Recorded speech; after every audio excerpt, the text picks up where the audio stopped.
Guys, magandang hapon sa inyo guys. Kain muna tayo guys ng ito, snack mais. Kain tayo guys.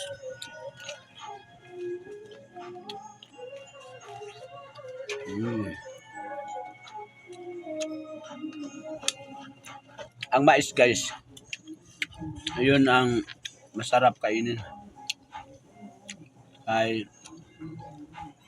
walang high blood na kanin. Kaya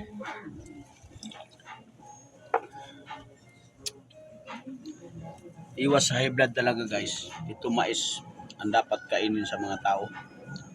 Kaso lang ang mga taong may pira na hindi kumakain ng ganito. Bakit? Dahil maano to sa lalamunan eh. Puro masustansya to guys. Maliliit pa kami, ito ang kinakain talaga ng mga magulang ko. Sobrang sarap ng mais guys.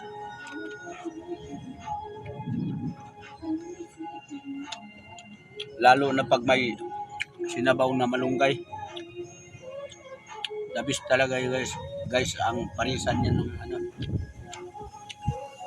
Kaya marami ng pagkain ngayon guys na sobra sa mga spray, sa mga abono.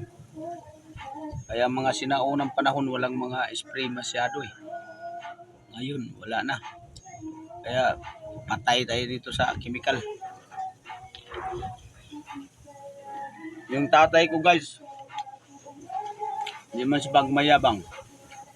Walang arthritis yun, 103 ang edad. Gaya ng mga mga manubo. 106 ang edad nila. Dahil sa mga gulay at saka mga kamuting kahoy, kamuting bagin, saging. Yan ang kadalasan kinakain guys sa mga taong mundo. Kaya umabot sila ng ganung edad. Pag masunod lang sana yan sa tao, yung mga matamis mga kain natin guys, ano yan? Diabetic. Ito walang diabetic to yung mga ganitong pagkain.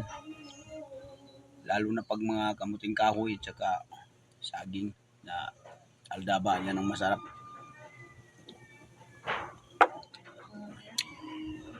Yung may mga diabetic diyan. Ito, ang katapat nyo, kumain kayo ng ganito. Mais. Yan ang gamot sa inyo guys. Kain kayo ng mga guys, mais para mawala yung diabetic. Thank you guys for watching. Hanggang dito na lang tayo, si Anting-Anting Atay sa Igang. Ako si Anting-Anting Igang. Thank you sa inyo guys.